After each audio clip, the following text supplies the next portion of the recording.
Bonjour à tous, bienvenue pour cette première journée de Powo ici à Ornans. 3 jours un peu uniques en Europe qu'on va vous faire comprendre, vous expliquer avec une première journée tournée. Vous allez voir, nous sommes entourés d'enfants plutôt autour des scolaires et une émission qu'on va commencer avec vous, Petite Fleur des Bois, c'est-à-dire...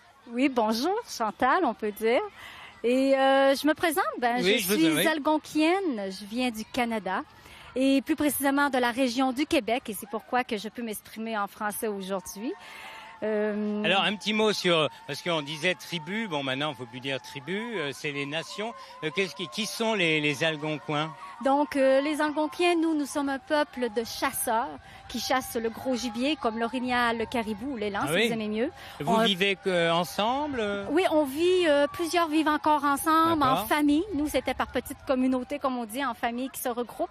On pêche et on cultive, on ramasse les petits fruits. Donc, on le fait encore aujourd'hui. On continue à chasser, mais en même temps aussi... oui, quand vous dites quand il n'y a plus d'orignal, on va au supermarché. C'est ça. Quand on n'a pas la bonne chasse, on a le supermarché, nous aussi, on a les deux côtés. Ça veut dire que vous continuez à mêler modernité puis la vie de vos ancêtres? Exactement. C'est qu'on est chanceux. On peut faire les deux, finalement. Et on fait beaucoup aussi dans notre vie d'ancêtre, autant au niveau spirituel et tout ça. Alors, justement, parlons de spiritualité. Ce n'est pas une religion, ce sont des esprits.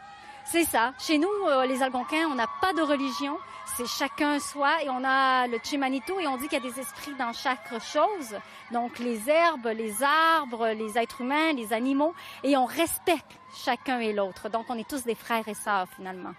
En ce qui concerne un peu les douleurs du passé, les moments très difficiles que vous avez vécus, vous dites on tourne la page, mais c'est quand même ancré en vous? Oui, on vous a un peu chassé quand même, déplacé?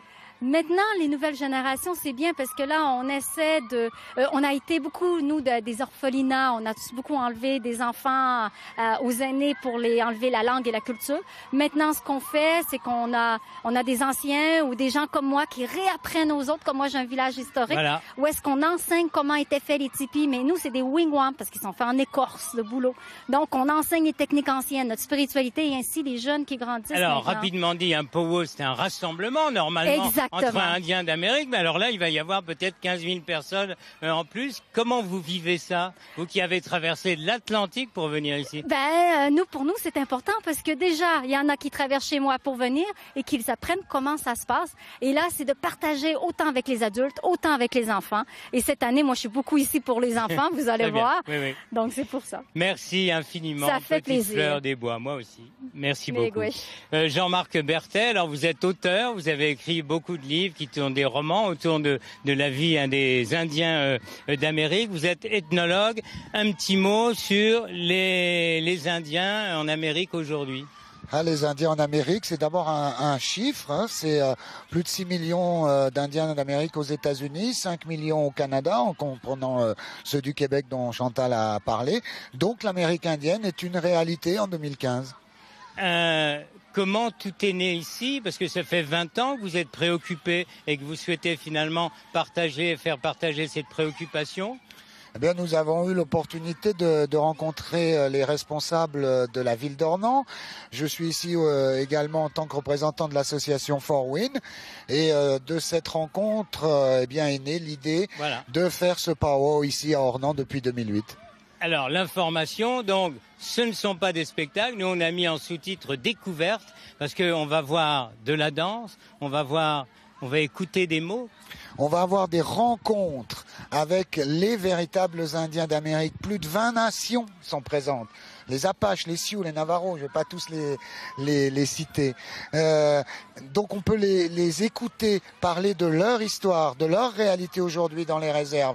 Et les danses qui ne sont pas du tout du folklore, sont la représentation de leur identité aujourd'hui. Et au travers de ces pas, de cette musique incroyable, et nous avons la chance d'avoir le plus grand des groupes de chanteurs de toute l'Amérique du Nord. Chant et tambour. Je crois que même ceux et celles qui n'ont jamais entendu vont pleurer à entendre ça. Eh bien, merci. Nathalie Bertin, vous nous rejoignez. Vous êtes adjointe à la culture ici à Ornans. Et donc les manches se sont relevées depuis longtemps pour créer un peu la structure, c'est ça? Les manches sont relevées depuis 10 mois pour organiser tout ça, pour que tout le monde y trouve sa place, que les touristes soient heureux, qu'on accueille bien nos amis d'Amérique et du Québec, et surtout que ça soit une grande fête, parce que je crois qu'on a évolué aussi dans le sens du powwow et que ce qu'on veut faire vivre aux gens, nous, à Ornans, c'est la fête. Alors, il y a différents mondes, de secteurs de la ville qui participent. Il y a des expositions, il y a aussi les écoles qui sont là aujourd'hui. C'est la nouveauté cette année. On voulait vraiment sensibiliser les enfants à cette culture-là. Et donc, grâce à Chantal et à Denis qui sont arrivés il y a une dizaine de jours, il y a un vrai travail préalable au niveau pédagogique qui a été fait. Et puis aujourd'hui, ils sont avec nous, donc c'est magique. Et puis, dans ce village de Tipi, on aura aussi des démonstrations d'artisanat, parce que je pense que c'est important de voir ce que fabriquent les Amérindiens. Et puis, il y aura bien sûr le powwow, le grand moment du rassemblement. Alors, le grand rassemblement, Chantal, petite fleur des bois, c'est-à-dire la danse, tout le monde est entraîné. C'est ça. Donc, dans le grand rassemblement, chez nous, ce qui est important, il y a le cercle sacré où est-ce que tout va se faire en rond. Et là, les gens, les invités, finalement, c'est nos amis, c'est les gens qu'on connaît, c'est comme notre parenté. Donc, ils viennent et à un moment donné, on va les même faire danser avec nous dans ce grand cercle-là. Et vous qui vivez les powwow, naturellement, oui, pour vous retrouver entre vous, les rencontres que vous avez faites dans les écoles, vous avez appris quelque chose? Ah oui, les enfants sont intéressés dans les écoles. Ils veulent savoir vraiment comment on vit aujourd'hui, hier, parce qu'il faut démystifier qu'on vit plus dans les tipis comme autrefois, qu'on vit dans les maisons. C'est ce qu'ils veulent apprendre. Ils apprennent maintenant comment on allie les deux maintenant. Qu'est-ce qu'on fait? Comment on fait pour retourner dans les bois? Comment on fait pour vivre à la moderne? Et tout simplement, ils sont joyeux, ils ont des questions, des milliers de questions. Voilà, ils sont finalement beaucoup plus directs.